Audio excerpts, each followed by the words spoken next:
ఎఫెసీయులకు రాసిన పత్రిక 4వ అధ్యాయము. ఎఫెసీయులకు రాసిన పత్రిక 4వ అధ్యాయము 26, 27, 31 ఆ వచనాలు మనము ఒకసారి పరిశీలన చేద్దాం. ఈ దినాన్న అపోస్తులైనటువంటి పౌలు గారు ఈ ఎఫెసీ సంఘానికి రాస్తూ, ఎఫెసీ సంఘ బిడ్డలకు ఈ పత్రిక వ్రాస్తూ, ఈ పత్రికలో వాడిన మాట ఏమిటంటే, ఇక్కడ కోపపడుడి కానీ పాపము చేయకుడి. ఇప్పుడు కోపపడొద్దు అంటున్నాడా, కోపపడమంటున్నాడా? పడమంటున్నాడా? కోపపడుడి కానీ పాపము చేయకుడి. ఎందుకు కోపం వస్తుంది? ఎవరికైనా తనకు తాను కోపగించుకుంటాడా? ఏమండి, నాకు నేను కోపగించుకుంటానా? మీకు మీరు కోపగించుకుంటారా? ఎప్పుడు కోపం వస్తుంది అని అంటే, ఎదుటి మనిషి మనను బాధ పెట్టినప్పుడు, మాటల ద్వారానో లేకపోతే ఏదో విషయం ద్వారా కోపం ఎప్పుడు వస్తుందంటే, మనకు ఉన్నటువంటి ఎదురుగుండా ఉన్నటువంటి వ్యక్తి ఆ మాట్లాడే మాటలను బట్టి, తను చేస్తున్నటువంటి చేష్టలను బట్టి, తన ప్రవర్తించే ప్రవర్తనను బట్టి ఏం చేస్తామంటే ప్రతి మనిషికి కోపం వస్తుంది అన్నమాట. చాలాసార్లు ఎన్ని తిట్టినా కోపం రాలేదనుకోండి, ఏమంటారు పెద్దలు, నువ్వు మనిషి కాదేంట్రా, నీకు కోపం రావట్లేదు అని అంటారనరా. అంటే ప్రతి మనిషి కూడా కోపము అనేది ప్రతి మనిషి జీవితంలో ఏదో ఒక సమయంలో కోపపడడం సహజమైన విషయం అన్నమాట. అయితే ఈ కోపం ఎలా ఉండకూడదంటే, పాపానికి అవకాశం ఇచ్చేదిగా ఉండకూడదన్నమాట. నీ కోపం ఎలా ఉండాలంటే, ఒక మనిషి రక్షణార్థమై ఉండాలి, ఒక మనిషిని క్షమించేదై ఉండాలి, ఒక మనిషిని క్రీస్తు వైపుకు నడిపించేదిగా ఉండాలి నీ కోపము. అంతేగాని ఆ కోపము ఎలా ఉండకూడదంటే, పాపం చేసేదిగా ఉండకూడదు. అలా ఉంటే ఏమవుతుందంటే, నువ్వు అపవాదికి ఏమిస్తున్నావట? చోటిస్తున్నావట. కోపపడుడి కానీ పాపము చేయకుడి. సూర్యుడు అస్తమించు వరకు నీ కోపము నిలిచి ఉండకూడదు. అపవాదికి చోటివ్వద్దు. నీ కోపము ఎప్పటి వరకు ఉండాలంట? సూర్యుడు అస్తమించు వరకు. అంటే ఉదయం నువ్వు కోపగిస్తే నీ కోపం సాయంకాలానికి ఏమైపోవాలట? తగ్గిపోవాలట. మరి తగ్గిపోకపోతే ఏం జరుగుతుంది అంటే, కోపం ఒకటేనా పాపం? కోపం పడ్డాం, సాయంకాలానికి మర్చిపోయాం అంటే సరిపోయిందా మన జీవితానికి? కోపం ఒకటేనా పాపం?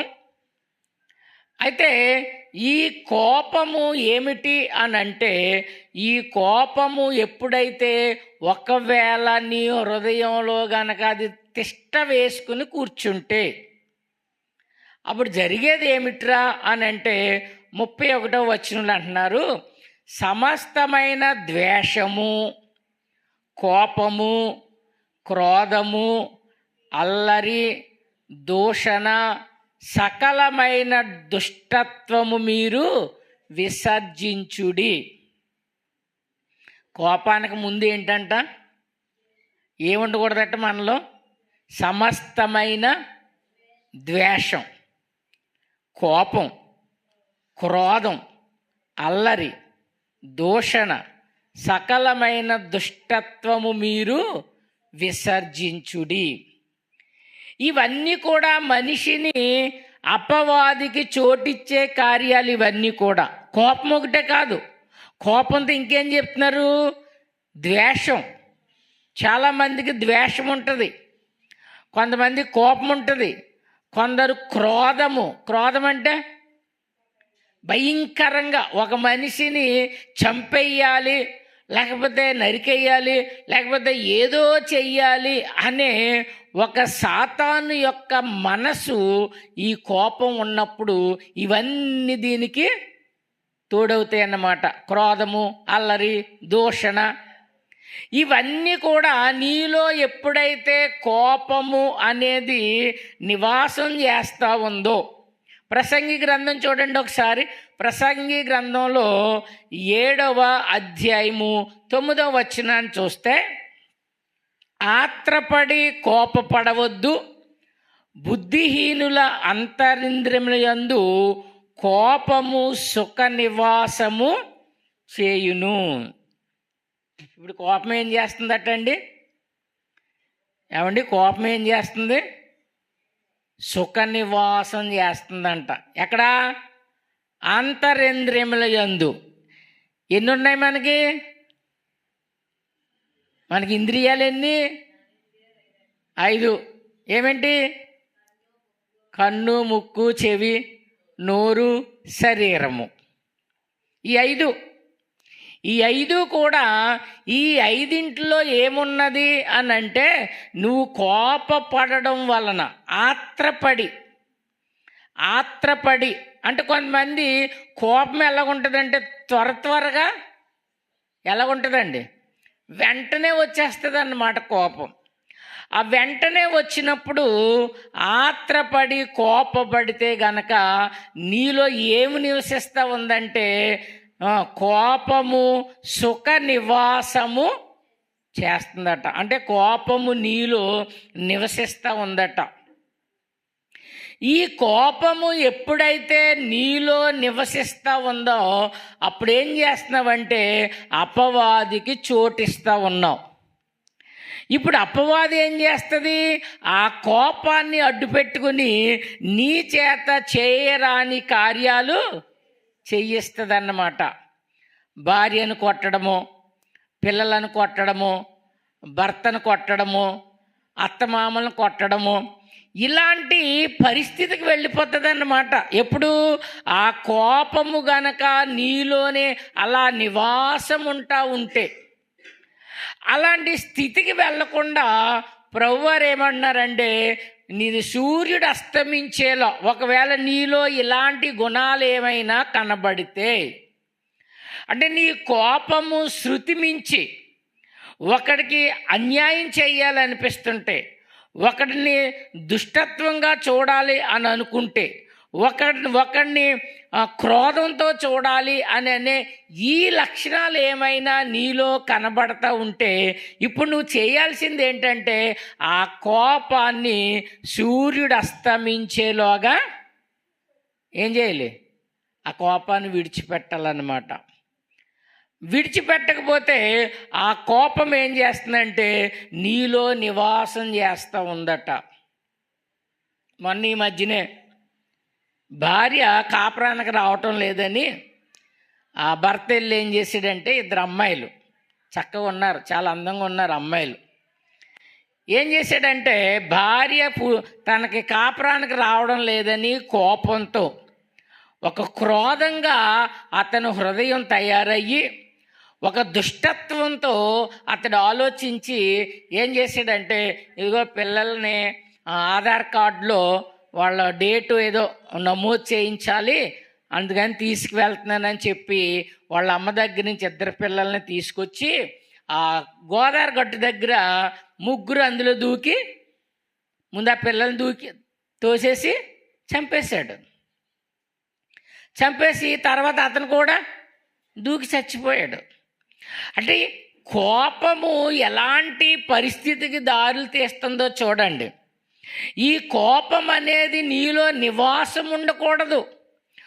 నివాసం ఉంటే నీ బుద్ధి అంతా కూడా మారిపోతూ ఉంది కనుక నీ కోపం ఎలా ఉండాలంటే సాతానికి అవకాశం ఇచ్చేదిగా నీ కోపము ఉండకూడదన్నమాట. కోపం ఉండొచ్చు, కోపపడవచ్చు, కానీ ఎంతవరకు అంటే నీ కోపం గనక నీలో నివాసం ఉంటే నీ ఆలోచన అంతా ఏమవుతుందంటే ఒక్కడికి దుష్టత్వానికి నువ్వు దారి తీసే పరిస్థితిలో నువ్వు కనబడతా ఉన్నావన్నమాట. మా చిన్నమ్మ ఒక ఆవిడ ఉండేది. మా చిన్నప్పుడు మా చిన్న అమ్మమ్మ గారి కూతురు ఉండేది. చాలా కోపం అన్నమాట.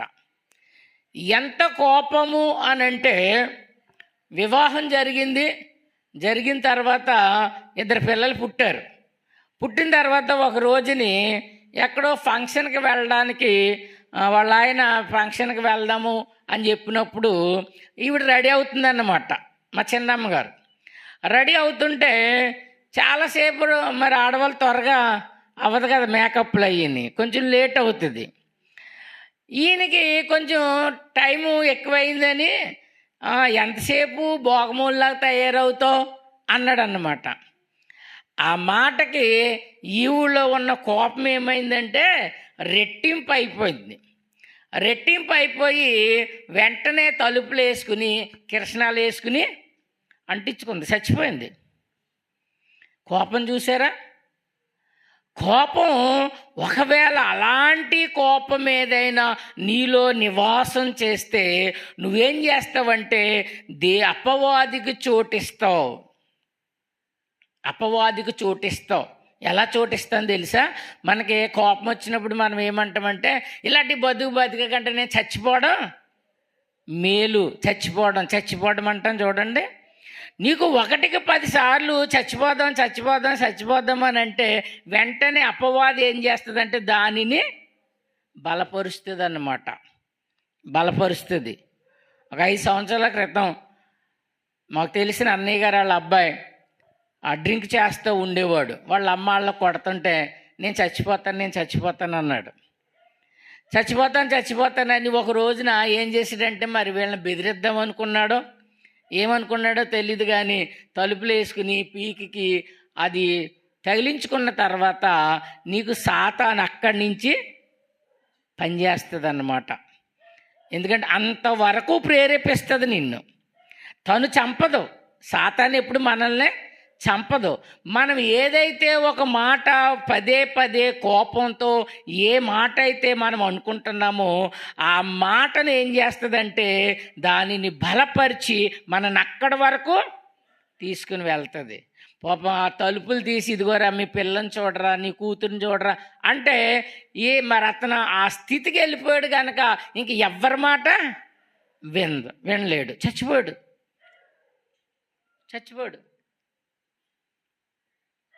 అందుచేత మనిషి కోపం ఎలా ఉండాలంటే అది కీడు చేసేదిగా నీ కోపము ఉండకూడదు.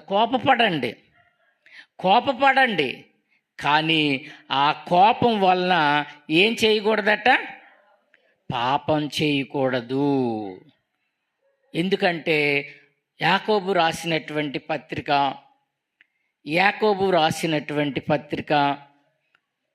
1వ అధ్యాయము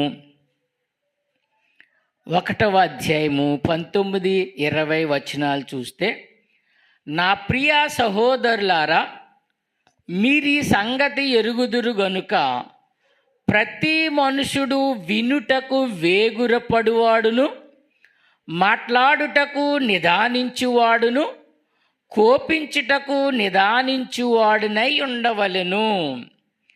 క్రైస్తవులైనటువంటి మనము, దేవుని పిల్లలమైనటువంటి మనము, యాకోబు భక్తుడు తెలియజేస్తూ ఉన్నాడు ఏమనంటే, మీరీ సంగతి ఎరుగుదురు గనుక ప్రతి మనుషుడు వినుటకు వేగురపడువాడును. నేను ముందే చెప్పాను, వాక్యాన్ని ఏం చేయమన్నాను? వినాలి.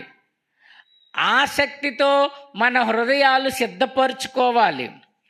ఆసక్తి కలిగి దేవుని వాక్యాన్ని నువ్వు వింటున్నప్పుడు ఆ వాక్యము నీ హృదయంలో భద్రపరచబడతా ఉంది. ఎప్పుడైతే నీ హృదయంలో వాక్యం ఉందో, నీ యొద్ద వాక్యం ఉందో, నీ చేతిలో వాక్యం ఉందో, అప్పుడు అపవాది గనక నిన్ను తనకు చోటిచ్చే అవకాశం లేకుండా నీకు నువ్వేం చేస్తావంటే ఆ వాక్యాల ద్వారా నిన్ను నీవు సంరక్షించుకుంటావన్నమాట. అందుకని వాక్యాన్ని వినాలి. వాక్యాన్ని వినుటములో ఏగురపడుము అంటే తొందరపడు. నీ యొక్క హృదయాన్ని మంచి నేల వలె, యేసుప్రభు చెప్పారు, మంచి నేల వలె సిద్ధపరుచుకొని. మంచి నేల ఎప్పుడవుతుంది? ప్రతి నేలలో కూడా రాయిలుంటాయి, తుప్పలుంటాయి, ఏవేవో ఉంటాయి. కానీ అవన్నీ మనం తీసేసినప్పుడు అదేమవుతుందంటే మంచి నేల అవుతుంది. అప్పుడు ఆ మంచి నేలలో ఇత్తనం పడితే ఏమవుతుందంటే ఫలవృద్ధి చెందుతూ ఉంది. అందుకని నీవు కూడా ఈ కోపం అనే దాని విషయంలో నువ్వు కోపపడకుండా, నువ్వు పాపం చేయకుండా, అపవాదికి చోటు ఇవ్వకుండా నీవు ఉండాలి అంటే నీ హృదయంలో ఏముండాలంటే వాక్యం ఉండాలి. ఈ వాక్యం అనేది ఎక్కడెక్కడ ఉండాలట? నీ హృదయంలోను, నీ నోట్లోను, నీ యొద్ద. అంటే నిత్యము కూడా నీవు ఎవరితో ఉండాలంటే ఈ వాక్యాన్ని విన్నటువంటి ఆ వాక్యం ఎప్పుడు కూడా నీ హృదయంలో ఉండాలి. నువ్వు నెమరు వేసుకుంటా ఉండాలి, దానిని పరిశీలన చేస్తూ ఉండాలి. నీ ఆలోచన, నీ తలంపు అంతా కూడా దేవుని వాక్యంతో ముడిపడి ఉంటే అప్పుడు అపవాదికి మనం ఏమివ్వం? చోటివ్వం. యేసు ప్రభుని ఈ అపవాది ఏం చేసిందంటే యేసు ప్రభుని శోధించింది. 40 దినాలు ఉపవాసం ఉన్నప్పుడు ఆ ఉపవాస దీక్ష పూర్తవగానే సాతాను ఏం చేసిందట? యేసుప్రభు దగ్గరికి వచ్చిందనమాట. వచ్చినప్పుడు 3 సార్లు ప్రయత్నం చేసింది ఆ యేసుప్రభుని దేవుని వాక్యంలో నుండి తప్పించడానికి. ఆయన మంచి ఆకలితో ఉన్నప్పుడు నువ్వు దేవుని కుమారుడు గనక ఈ రాళ్ళు రొట్టెలగినట్లుగా చేసుకోమంది. అప్పుడు వెంటనే ఆయనలో వాక్యం ఉంది గనక మనుషుడు రొట్టె వలన మాత్రం కాదు కానీ దేవుని నోట నుండి వచ్చు ప్రతి మాట వలన జీవించును అన్నాడు. సాతాను ఏం చేయలేకపోయింది. మళ్ళీ రెండోసారి ప్రయత్నం చేసింది. నీ దేవుడైన యెహోవాను శోధించొద్దు అని గద్దించాడు. ఇలా వాక్యం ఎప్పుడైతే నీ హృదయంలో ఉందో అప్పుడు సాతాను ఎన్నిసార్లు వచ్చినా నిన్నేం చేయలేదంటే నిన్ను పాపములో పడేయాలని ఎంత ప్రయత్నం చేసినా ఏమవుతుందంటే ఓడిపోతా ఉందన్నమాట. అందుకని వాక్యాన్ని వినుటకు వేగురపడుము, మాటలాడుటకు నిదానించువాడు. నీ మాటలు ఎలా ఉండాలంటే నిదానించి మాట్లాడాలి. నీ మాటలు ఎలా ఉండాలి అంటే ఎదుటి మనిషికి కోపం వచ్చేలా ఉండకూడదు, లేకపోతే నువ్వు కోపంతో మాట్లాడకూడదు. నీ మాటల వల్ల నీవు కోపపడకూడదు, ఎదుటివానికి కోపం రాకూడదు. ఎందుకంటే నీవు మాట్లాడేటప్పుడు నిదానించి మాట్లాడు. నిదానించి మాట్లాడకపోతే మధ్యలో ఏమవుతుందంటే అపార్థాలు కలుగుతూ ఉంటాయి, అనుమానాలు కలుగుతూ ఉంటాయి. దాని వలన ఒకరి మీద ఒకరు కోపం రగులుకొని ఈ కోపం ఏం చేస్తుందంటే సుఖ నివాసం చేస్తుంది. ఎప్పుడైతే సుఖ నివాసం చేసిందో నీ బుద్ధి మారిపోతూ ఉంది. నువ్వు క్రోధంతో ఆలోచిస్తూ ఉంటావు, నువ్వు కోపంతో ఆలోచిస్తూ ఉంటావు. నన్ను ఇలాగ అన్నడా, దాన్ని నేను ఏదైనా చెయ్యాలి, ఏదో చెయ్యాలనే ఆలోచనతో నువ్వేం చేస్తావంటే అపవాదికి చోటిస్తావు. ఎప్పుడైతే అపవాది వచ్చిందో ఈ కోపంతో ఎదుటి మనిషిని నువ్వేం చేస్తున్నావో నీకే తెలియనంత కోపం వస్తుంది అన్నమాట. చాలామంది తల్లులు కానీ తండ్రులు కానీ పిల్లల మాట వినకపోయినప్పుడు చాలాసార్లు ఏం చేస్తారంటే అట్ల ముళ్ళు కాల్చి వాతలు పెడతా ఉంటారు. అది అలా వాత పెట్టినప్పుడు ఆ తర్వాత నువ్వు ఎంత ప్రేమించినా ఆ గాయం చూసినప్పుడు అల్లాడికి ఏం గుర్తు వస్తుంది? నన్ను ఇలా కొట్టారు టైంలో, నన్ను ఇలా గాయపరిచారు. ఈ మనసు ఏమవుతుందంటే ఎంత పెట్టినా ఇదే గుర్తొస్తూ ఉంటుంది. అప్పుడు వాళ్ళు ఒక విధమైనటువంటి ఆలోచనలకు వెళ్ళిపోతారన్నమాట. అందుకని ఎప్పుడు కూడా మనం పిల్లల్ని కొట్టడానికి వీల్లేదు. తండ్రులారా మీ పిల్లలకు కోపం రేపొద్దు. కోపము రేపక ప్రభు యొక్క శిక్షలోను బోధలోను వారిని పెంచండి. ఈ కోపగించుకోవడాల వలన వాళ్ళ మనసులు మారిపోతా ఉన్నా, ఈ కోపం నివాసం చేసినప్పుడు దుష్ట ఆలోచనలు రప్పిస్తూ ఉంటుంది, దుష్ట తలంపులు రప్పిస్తూ ఉంటుంది.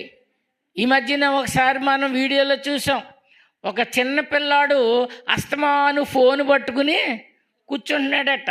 కూర్చుంటే ఆ తల్లి ఏం చేసిందంటే అస్తమాను ఫోనేరా అని 2 కొట్టి ఆ సెల్లో తీసుకుని వెళ్ళిపోయి ఉల్లిపాయలు తరుక్కుంటుంటే ఈ కుర్రాడు కోపం వచ్చి వెనకాల అట్ల కర్రిచ్చుని ఒకే ఒక దెబ్బ కొట్టాడు. అక్కడికక్కడే చచ్చిపోయింది పిల్లోడు, చిన్న పిల్లోడు. అంటే వాడు కోపం ఎలాగుంది, ఆ కోపం ఏం చేయించింది? అందుచేత ప్రభువారు అన్నారు, తండ్రులారా మీ పిల్లలకు కోపమును రేపక ఏం చేయమన్నాడు? ప్రభు యొక్క శిక్షలోను బోధలోను వారిని పెంచండి. అలా పెంచాలి. తప్పు చేస్తారు. తప్పు చేసినప్పుడు మనం మందలించే మందలింపు ఎలా ఉండాలంటే ప్రేమపూర్వకంగా ఉండాలన్నమాట. ఒక్కసారి మనం గద్దించామనుకోండి, వెంటనే పిల్లలు ఏమవ్వాలి? భయపడాలన్నమాట. మేము ఎప్పుడన్నా సెంటర్లో నుంచున్నాను అనుకోండి, ఇప్పుడు చిన్నప్పుడు సెంటర్లో నుంచుంటే మా నాన్నగారు అలా వస్తూ ఏమనివాడు కదా, అలా చూసేవాడు అంతే. ఎప్పుడు కొట్టలేదు నన్ను, మా నాన్నగారు ఎప్పుడు నన్ను కొట్టలేదు. అలా చూడగానే వెంటనే వెనకాలే వెళ్ళిపోవలసి వచ్చేది అన్నమాట. ఇంక నలుగురిలో కూర్చోడానికి లేదు, ఆయన లేకపోతేనే. అలా తల్లిదండ్రులు ఏం చేయాలంటే మాట ద్వారా. ఒకే ఒకసారి దెబ్బలు తిన్నాను నేను. అదైనా ఎవరు కొట్టారంటే మా అమ్మగారు కొట్టారనమాట. చీపురు కట్ట మొత్తం ముక్కలు అయిపోయింది, అంత గట్టిగా కొట్టారు అంతే. ఇంక మళ్ళీ ఎప్పుడు ఆ పరిస్థితి లేదు. అంచేత తల్లిదండ్రులు ఎప్పుడూ కూడా పిల్లలకు కోపం రేపకుండా ప్రభు యొక్క శిక్షలోను బోధలోను వారిని మనం పెంచాలి. అంచేత నువ్వు మాట్లాడుటకు నిదానించువాడును, కోపించుటకు నిదానించువాడువై ఉండవలెను. నీ కోపానికి ఒక కారణం ఉండాలి. నువ్వు కోపగిస్తున్నావంటే ఒక కారణం ఉంటుంది. భార్య ఏదో అన్నదనో, లేదా భర్త ఏదో అన్నాడనో, లేదా పక్కింటోళ్ళు ఏదో అన్నారనో, ఏదో ఒక మాట ద్వారానే నువ్వు కోపగిస్తావు. నీకు కోపము రాదు. ఎవరికి నాకు కోపం రాదు. నన్ను ఎవరైనా ఏదైనా అంటే, ఏదైనా నాకు బాధ కలిగే మాట అంటే, నన్ను బాధపరిచేగా మాట్లాడితే, నన్ను బాధపరిచేవారుగా ప్రవర్తిస్తే, దాన్ని బట్టి మనకి ఎదుటి మనిషికి ఏమొస్తుందంటే కోపం వస్తూ ఉంది. అందుకని నీ మాట వలన కోపం వస్తుందేమో, నిదానించి మాట్లాడు. నువ్వేది మాట్లాడినా నిదానించు. ఈ మాట వలన ఒక వ్యక్తికి నొప్పి కలుగుతుందేమో, మనసు బాధపడతా ఉందేమో, హృదయం బాధపడతా ఉందేమో. ఈ మాట అనడం వలన నాకు కలిసి వచ్చేది ఏమిటి? ఈ మాట అనడం వలన ఒక సహోదరుని మనం దూరం చేసుకుంటున్నామేమో అని నువ్వు మాట్లాడే ప్రతి మాట ఆలోచించి మాట్లాడాలి. భార్యాభర్తలు గొడవ ఎక్కడొస్తారంటే ఈ నిదానించి మాట్లాడకపోవడం వల్లనే ఏమవుతుంది? కోపం వస్తుంది అన్నమాట. అప్పుడు ఈ కోపం వచ్చినప్పుడు భార్యను 2 దెబ్బలు వేసామనుకోండి, ఏమైనట్టు? ఏం చేసినట్టు? ఇప్పుడు నేను 2 దెబ్బలు వేసాననుకో, దేనికి మారింది ఆ కోపం? పాపానికి దారి తీసింది. ఇప్పుడు భార్య తిట్టింది, ఏదో అన్నది అనుకోండి, నాకు కోపం వచ్చేసింది, వచ్చి 2 దెబ్బలు కొట్టాను అనుకోండి, ఇప్పుడు ఆ కోపం ఏమైందంటే పాపంగా మారిపోయింది. ఎందుకు పాపంగా మారిందంటే మీ దేహములు దేవుని వలన కొనబడ్డాయి, విలువ పెట్టి కొనబడిన శరీరం అది. ఈ శరీరము విలువ పెట్టి కొనబడింది. ఇప్పుడు ఇది ఎవరిది? ఎవరు కొంటే వాళ్ళది. ఇప్పుడు ఇది ఎవరు కొన్నారు? దేవుడు కొన్నాడు. అప్పుడు ఈ శరీరం ఎవరిది? దేవుడిది. ఇప్పుడు ఈ శరీరాన్ని నేను ఒక దెబ్బ కొట్టాను అనుకోండి, ఎవరిని కొట్టినట్టు? అప్పుడు పాపంగా మారిపోయిందన్నమాట నీ జీవితం. నీ కోపం ఏమి అయిందంటే ఎప్పుడైతే 2 దెబ్బలు వేసావో, లేకపోతే ఎప్పుడైతే 2 మాటలు అన్నావో, ఇవి నువ్వు కోపపడు. ఆ కోపంతో జరిగినటువంటి విషయాన్ని వివరంగా మనం తెలుసుకొని నిదానించి మాట్లాడడం ప్రతిదానికి కోపించేదానిగా లేకుండా మనలను మనము సరి చేసుకోగలిగితే అప్పుడు మనం ఎందులో లేము? పాపంలో లేమన్నమాట. నాకు కోపం వచ్చిందనుకోండి, 10 రోజులు మాట్లాడడం మానేస్తాను అందరితో. నేను ఇంకెవరితోటి మాట్లాడలేను, కొట్టలేను, ఏమండి, తిట్టలేను. ఏం చేస్తాం మరి? అందుకని ఓ 10 రోజులు 20 రోజులు ఆ కోపం ఎంతవరకు ఉందో అంతవరకు మాట్లాడలేను అన్నమాట. చిన్నప్పటి నుంచి అలవాటు నాకు అది. స్కూల్లో ఒక కుర్రోడికి నాకు మాట వచ్చింది 7th క్లాస్లో. 30 సంవత్సరాల తర్వాత మాట్లాడాను నేను ఆ కుర్రోడితో. అప్పుడు వరకు మాట్లాడలేదు. ఈ మధ్యనే కలిశాడు. అంటే నీ కోపం, నువ్వు కోపపడు, కానీ ఆ కోపాన్ని పాపంగా మారకూడదు. అది నువ్వు కోపపడు, ఆ కోపంలో ఒక న్యాయం ఉంది. ఎవరో నిన్ను దూషించారు, ఎవరో నిన్ను ఒక మాట అన్నారు, ఎవరో నీ మనసును గాయపరిచారు, హృదయాన్ని గాయపరిచారు, ఒక మాట ద్వారానో ఏదో ఒక ద్వారా నీకు కోపం వచ్చింది. కోపం వచ్చినప్పుడు ఈ కోపాన్ని నువ్వేం చేయాలంటే పాపంగా మారకుండా ఆ కోపాన్ని అలా నువ్వేం చేయాలంటే నెమ్మదిగా తగ్గించుకుని ఏదో ఒక రోజున సమాధానం పడాలి. ఒకవేళ మన హృదయం కనుక క్రోధంతో ఆలోచిస్తుంది అనుకోండి, అప్పుడు ఏం చేయాలి? వెంటనే సూర్యుడు అస్తమించేలోగానే సమాధానం పడాలి నువ్వు. ఇప్పుడు నీ హృదయం గనక వేరేగా ఆలోచిస్తుంటే, ఆ కోపము నివాసము చేసి ఒక క్రోధంగా మారేలా ఉంటే, ఒక భయంకరమైన స్థితిగా మారేలా ఉంటే నువ్వేం చేయాలంటే సమాధానపడు. ఎందుకనగా నరుని కోపము దేవుని నీతి నెరవేర్చదు.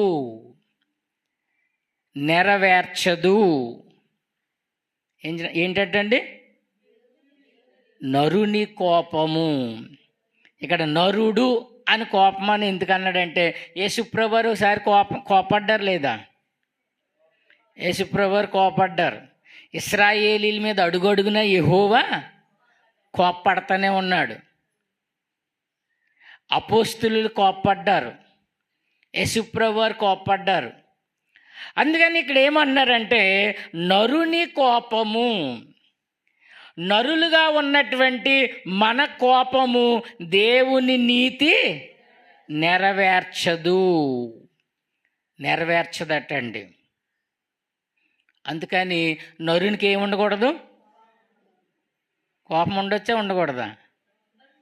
ఉండొచ్చు, కోపపడొచ్చు. కానీ ఈ గాని అనే పదమే చాలా డేంజరస్ పదం అన్నమాట. ఇది గాని అని వచ్చిందంటే అక్కడ ఏదో ఉంటుందన్నమాట. అతడు పరాక్రమవంతుడై ఉండెను కానీ వాక్యం ఉంది, నేను వాక్యం లేకుండా చెప్పలేదు. అతడు మహాపరాక్రమవంతుడై ఉండెను గాని అతడు కుష్టి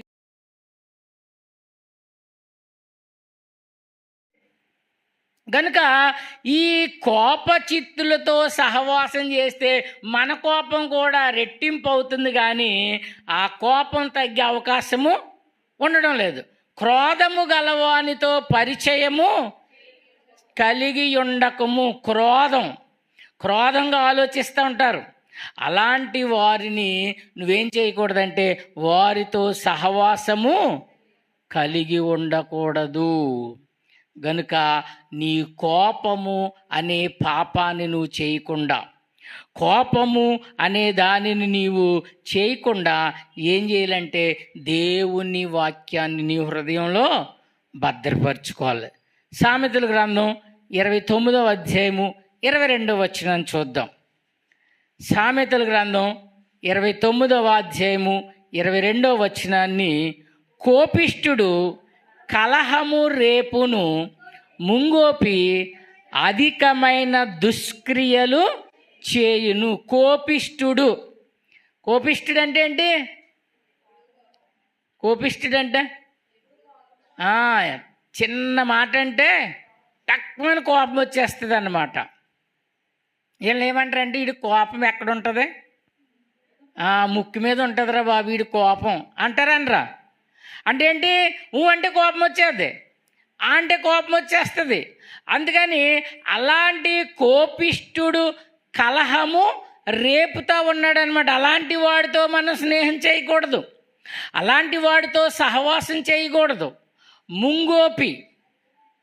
ముంగోపి అధికమైన దుష్క్రియలు చేయును. గనుక ఈ కోపం అనేది మనిషికి ఎలా ఉందంటే 27వ అధ్యాయం 3వ వచనం చూద్దాం. సామెతల గ్రంథం 27వ అధ్యాయము 3వ వచనం చూద్దాం.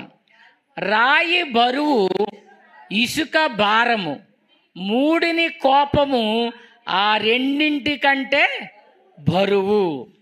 రాయి ఏంటంటండి? బరువట. ఇసుక భారం. బరువుకి భారానికి తేడా ఏంటి చెప్పండి ఒకసారి. బరువు భారం అంటే ఏంటి? భారం అంటే లాగలేంది. బరువు అంటే నెత్తి మీద ఉండేది. భారం అంటే లాగడం అన్నమాట. వరి బాబు ఈ కుటుంబాన్ని లాగలేకపోతున్నాను అంటాడు చూడు, అదనమాట. ఇసుక బరువు కానీ మొయ్యగలవు, భారం లాగగలవు ఏదో రకంగా, కానీ మూడిని కోపము ఈ రెండింటికంటే బరువట.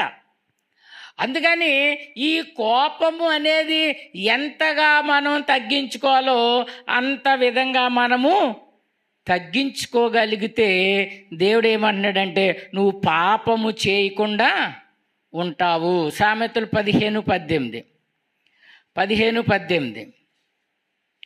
కోపోద్రేకియు గలవాడు కలహము రేపును, దీర్ఘశాంతుడు వివాదమును అణచివేయును. దీర్ఘశాంతుడు ఏం చేస్తాడట? వివాదము అణచివేయును. అంటే ఎక్కువ దీర్ఘశాంతముగా గనక మనం ఉంటే ఏం చేస్తామంటే వివాదాలు ఏమైనా వచ్చినప్పుడు దానిని మనం ఏం చేస్తామంటే సమాధానపరుస్తామన్నమాట. ఆ టైంలో మనం ఆ మాట అనకపోతే పెద్ద గొడవ అయిపోవచ్చు, పెద్ద నష్టం కలగవచ్చు.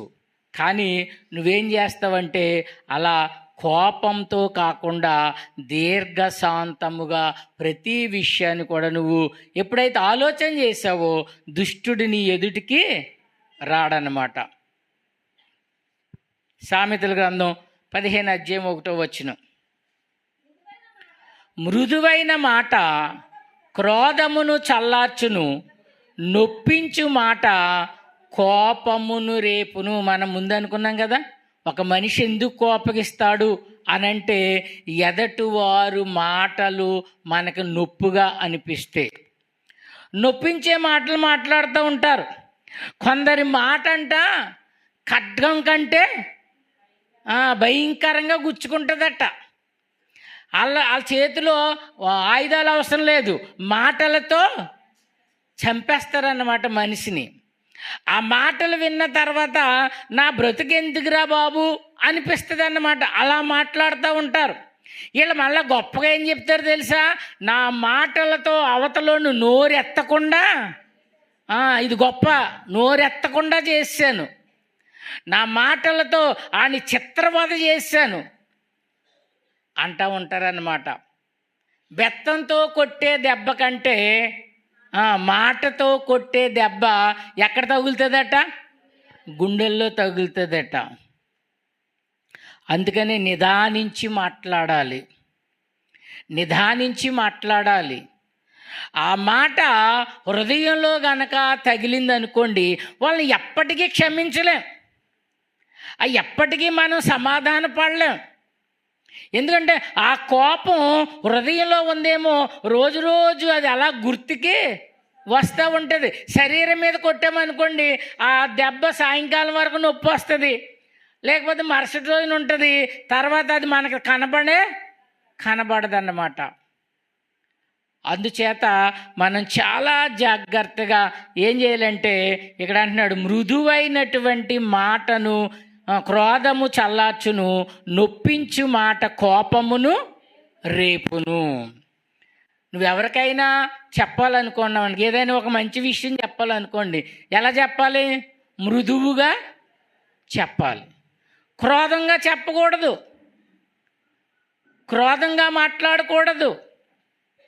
అందుచేత ప్రతి ఒక్కరము కూడా ఏం చేయాలంటే, దేవుని యొక్క వాక్యం ప్రకారంగా మనం ఎలా ఉండాలి అని అంటే, ఇక్కడ దేవుడు చెప్తా ఉన్నాడు. కీర్తన గ్రంథము 37వ అధ్యాయము, కీర్తన గ్రంథము 37వ అధ్యాయము 8వ వచనంలో, కోపము మానుము, ఆగ్రహము విడిచిపెట్టుము, వ్యసన పడకము, అది కీడుకే కారణము. నీ కోపం దేనికిరా అంటే కీడుకే కారణం, కీడుకే కారణం. ఇలా ఒకరిని ఎడల ఒకరు కోపం కలగడానికి ఏం చేస్తూ ఉన్నారంటే, కొందరి మాటలు కారణమవుతూ ఉన్నాయి. కొందరి మాటలు కారణంగా ఉంటూ ఉంటాయన్నమాట. సాధారణంగా అన్నదమ్ములకి గొడవ ఎప్పుడు వస్తుంది? యాకోబుకి యాసావుకి గొడవ ఎందుకు వచ్చింది? ఏమండి? ఈవిడేమో ఒకరిని ప్రేమించింది, ఈయనేమో ఇంకొకరిని ప్రేమించింది. ఈ ప్రేమ ఉండడం వల్ల ఆ తండ్రి అన్నాడు, నేను చచ్చిపోయే ముందు నిన్ను దీవిస్తానురా, నాకు కావలసినవి అన్నీ వండి పెట్టు అన్నాడు పెద్ద కొడుకుని. సరే నీడు వేటకి వెళ్ళాడు. తల్లి ఏమో చిన్న కొడుకుని ప్రేమిస్తుంది. అందుకని ఈ చిన్న కొడుకుని ప్రేమించడం వల్ల ఈ తల్లి ఏం చేసిందంటే, ఇదిగో మీ నాన్న ఆశీర్వాదిస్తానన్నాడురా, ఆడేమో వేటకి వెళ్ళాడు కాబట్టి ఇదిగో నేను కొన్ని వండి పెట్టాను, నువ్వు పట్టుకెళ్ళి పెట్టేసి ఆ ఆశీర్వాదాలన్నీ కొట్టేయంది. తల్లి చెప్పింది, వెళ్ళాడు, కొట్టేశాడు. ఇప్పుడు ఎన్ని సంవత్సరాలు అన్నదమ్ములకి సంబంధం లేకుండా పోయింది? ఏమండి? ఎన్ని సంవత్సరాలు? కారణం ఏంటి? వాళ్ళు చేసే పనులను బట్టి ఒకరి మనసులో ఒకరికి ఏమైందంటే ద్వేషం పెరిగింది, కోపం పెరిగింది. ఇలా మనం చేసే పనుల వలన, మనం చేసే ఆలోచనల వలన ఒకరి మధ్యలో ఒకరి కోపాలు పెట్టేవారుగా మనం ఉన్నాం. కోపము మానుము, ఆగ్రహము విడిచిపెట్టుము, వ్యసన పడకము, అది కీడుకే కారణమవుతా ఉంది. ముర్దికాయ కోపకి, ఆ ముర్దికాయ చూసి ఒక ఆయన కోపకిచ్చాడంటే ఎవరైనా? హామాను ముర్దికాయని చూసి కోపగించాడట. ఎందుకు కోపగించాడంటే ఈయనకు వంగొంగి నమస్కారాలు చేయడం లేదు. హామాను రాజుగారు మంచి స్థితిలో ఉంచి ఆ గుర్రాల మీద ఊరేగిస్తూ మంచి పదవి ఒకటి ఇచ్చాడు. ఒక పదవి ఇచ్చినప్పుడు ఆ పదవికి అందరూ కూడా ఏం చేస్తున్నారంటే వంగొంగి నమస్కారాలు చేస్తున్నారు. మొర్దెకై మాత్రం చేయడం లేదు, వంగడం లేదు, నమస్కరించడం లేదు. హామాను చూచినప్పుడు అతడికి బహుగా కోపం వచ్చిందటండి. కోపం వస్తే ఈయన ఎలాగైనా చంపేయాలి. ఇప్పుడు కోపం ఏమవుతుంది? పాపంగా మారుతుంది. ఈయన ఎలాగైనా చంపేయాలి అనుకుని చాలా పెద్ద ప్లానే వేశాడు. ఈయన దేవుని ప్రజ కనుక దేవుడు వాడికి ఆ శిక్ష మళ్ళా ఎవడైతే చేసుకున్నాడో వాడికే వచ్చేలా చేసి మొర్దెకైని బ్రతికించాడు. అలాగే హామాను ఎందుకు కోపగించాడు? ఆమాన్ రాజు ఆహాబు రాజు ఎందుకు కోపగించాడు? ఈ నాబోతు యొక్క ద్రాక్ష తోటను అమ్మలేదని ఏం చేశాడు? చివరికి అతన్నే చంపించాడు. ఇప్పుడు కోపం ఏమైంది? పాపంగా మారిపోయిందన్నమాట. అందుకని అలాంటి ఆలోచనలు ఏమైనా నీకు కనుక వస్తూ ఉంటే అప్పుడు నీ కోపము సాయంకాలానికి ఏమైపోవాలి? ఆ కోపాన్ని మానుకోవాలన్నమాట. అలా మానుకోకపోతే ఏమవుతుంది ఉంది అంటే నీవు దేవుని దృష్టిలో ఏమవుతున్నావంటే దోషివైపోతా ఉన్నావు. అంచేత ఈ కోపము అనేది ఏదైతే మనిషిలో గనక ఉందో ఆ మనిషి ఏమైపోతా ఉన్నాడంటే పాపం చేసేవాడుగా ఉంటున్నాడు. ఒకవేళ పాపం చేస్తే గనక అతడు నిత్య నరకాగ్నిలో ఉంటాడు. గనక ఏం చేయాలంటే అలాంటి స్థితికి నువ్వు వెళ్ళకుండా, ఎందుకంటే నువ్వు దేవునిని నమ్మావు గనక నీకు ఈ యొక్క కోపం అంటే ఏంటో దేవుడు నీకు వివరించాడు గనక, కోపం వలన ఎంతమంది నాశనం అయిపోయారో నీకు చెప్పాడు గనక నువ్వేం చేయాలంటే ఆ కోపాన్ని ఏం చేయాలంటే నువ్వు సమాధానముగా మార్చుకోవాలి. లేకపోతే ఆ కోపం గనక నీలో నివాసం చేస్తే నీ ఆలోచన మారిపోతూ ఉంది, నీ బుద్ధి మారిపోతూ ఉంది, నీ చూపు మారిపోతూ ఉంది. భయంకరమైనటువంటి స్థితిలో ఉంటాం. అందుకే పెళ్ళిళ్ళలోని భార్యాభర్తలకు ఒక మంచి మాట చెప్తూ ఉంటారు. పెద్ద పెద్ద అనుభవం కలిగినటువంటి సేవకులు అంటారు. పెళ్ళిళ్ళు ఏమంటారంటే భార్య ఎలా ఉండాలట? గుడ్డిదానిలా ఉండాలట అండి. భార్య గుడ్డిదానిలా ఉండాలట, భర్త చెవిటి వాళ్ళ ఉండాలంట. అప్పుడే సంసారం బాగుంటుందట. ఏమండి? భార్య గుడ్డిదనుకోండి, ఆడెక్కడ పోతే నాకెందుకులే అనుకుంటుంది. అప్పుడు గొడవ ఉంటుందా? ఉండదు. నువ్వు ఎక్కడ పోతే నాకెందుకు, నాకు కావాల్సిన డబ్బులు నాకు ఇచ్చావు, నాకు కావాల్సిన కిరాణాలు నాకు ఇచ్చావు, నాకు చాలులే అని గుడ్డిదానిలాగా ఉందనుకోండి, గొడవ అవుతుందా? అవదన్నమాట. ఈడు చెవిటోళ్ళలాగా ఉండాలి. ఎందుకంటే భార్య వంటగదిలో ఉండి మొగుడిని తిడుతూ ఉంటుంది. చాలా డైలాగులు వేస్తారా? అందరికీ అనుభవమే, కొత్త ఏం కాదు. ఏమండి? పందిలా తినేస్తున్నాడు, దునపోతులా తినేస్తున్నాడు, అంత కూర వేసేసుకున్నాడు, ఇంత కూర వేసేసుకున్నాడు అంటారా? ఇప్పుడు ఇవన్నీ అన్నారు అనుకోండి, ఇవన్నీ నేను చెవిటోళ్ళలాగా వదిలేసాను అనుకోండి, ఏ గొడవ లేదు.